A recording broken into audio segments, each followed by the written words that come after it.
They say war is fought with guns and tanks, but the greatest battles are often waged in the mind.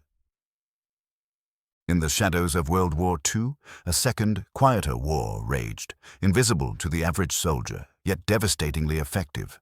It wasn't about bullets or bombs. It was about ideas, illusions, whispers.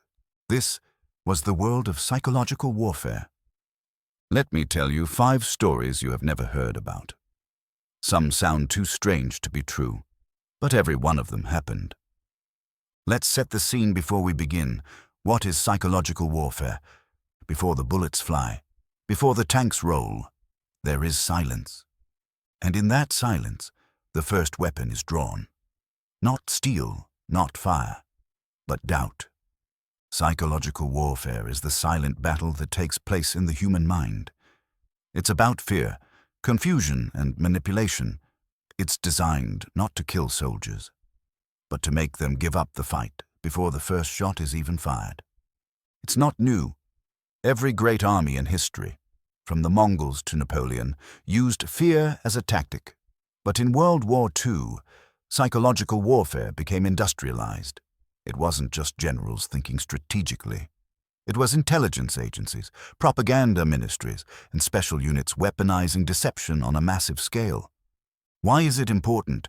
Because a demoralized army can crumble without ever being defeated in combat. Because a single lie, well placed, can shift divisions, change decisions, and cost or save thousands of lives. It breaks trust, it breaks cohesion, and ultimately, it breaks the will to fight. What you're about to hear are 5 stories from World War II. Moments where the war wasn't won with guns, but with ghost armies, fake lovers, and lies spoken on the wind. This is the hidden war for the human mind. If you like war stories like these, please subscribe and turn on post notifications. Top 5 Psychological Warfare Stories of World War II. First operation. Fortitude, the Ghost Invasion. Overview.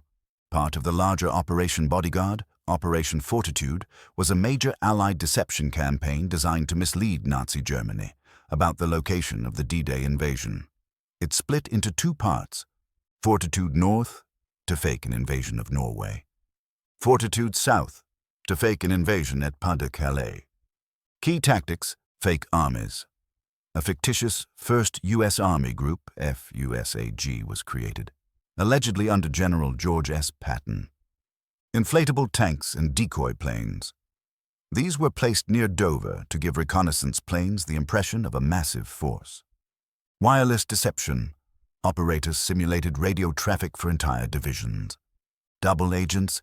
British intelligence used turned German spies, like Juan Pujol Garcia, codename Garbo, to confirm the fake intel to Berlin. Psychological goal: to convince the Germans that Normandy was a feint and the real invasion was still coming elsewhere. Hitler bought it. He delayed reinforcements to Normandy, waiting for a second landing that never came. Impact. Fortitude helped ensure the success of the Normandy landings, arguably the most important military operation of the war. German forces remained out of position for over a month after D-Day. 2. Tokyo, Rose, and Axis. Sally, the voices of psychological sabotage. Tokyo, Rose. Iva Toguri d'Aquino. A Japanese-American caught in Japan during the war. Forced to work for Radio Tokyo's English-language propaganda broadcasts. She used sarcasm and humor, often mocking American military command or warning soldiers their girlfriends had moved on. She played American music, creating a bizarre sense of nostalgia and dissonance. Axis, Sally, Mildred Gillars. An American in Germany who worked for Nazi radio. She broadcast messages aimed at demoralizing U.S. troops in Europe. Her programs suggested the war was futile and the home front was crumbling. Psychological mechanics. The women used familiarity, language, music, pop culture references to lower defenses, then inserted subtle or overt propaganda to undermine morale and suggest abandonment or betrayal by leadership and loved ones. Effectiveness. While soldiers claimed not to be influenced, intelligence reports showed that the broadcasts sowed anxiety and sparked rumors. After the war, both women faced treason charges. Toguri's trial was controversial. She was eventually pardoned. Gillars was convicted. 3. Operation Mincemeat, a corpse that changed history. The plan, conceived by British intelligence officers Ewan Montagu and Charles Cholmondeley, used the corpse of a Welsh vagrant, dressed him as Major William Martin, and planted fake top-secret documents indicating an Allied invasion of Greece and Sardinia, instead of the real target, Sicily. The body was released off the coast of Spain, known to be crawling with German sympathizers.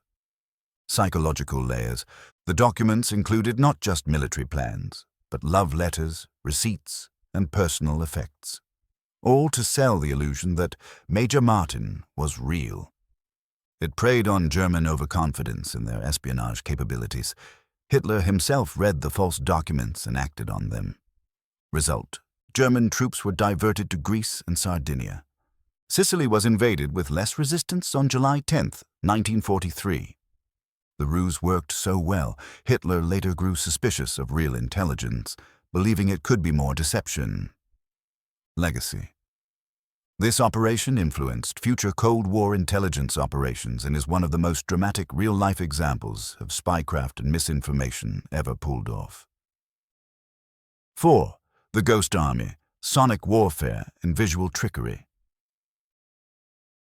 The unit, officially called the 23rd Headquarters Special Troops, made up of artists, engineers, actors, set designers, and sound technicians, included future famous artists like fashion designer Bill Blass and painter Ellsworth Kelly.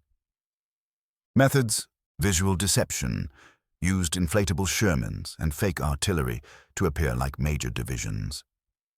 Sonic warfare, played recordings of convoys, tanks, and bridge construction, layered to sound authentic up to 15 miles away. Radio mimicry. Operators mimicked specific units' communication styles to trick enemy signal interception. Stagecraft. Troops even wore fake patches, painted fake insignia on jeeps, and pretended to be officers giving orders.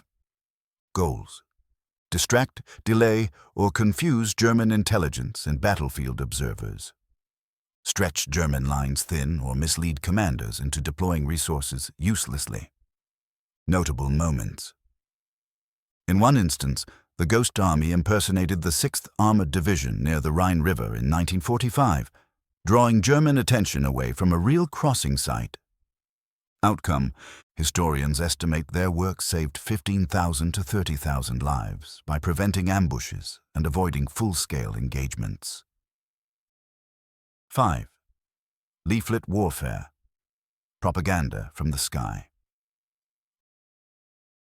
Overview: millions of leaflets were air-dropped over enemy lines, used by the US, UK, and Germany throughout the war. Tactics: surrender instructions, safe conduct passes that promised humane treatment to those who surrendered. Shock leaflets showed gruesome images or described hopeless situations to destroy morale. False communications. Some mimicked German military orders, urging troops to retreat or hold positions as traps. Intimate manipulation.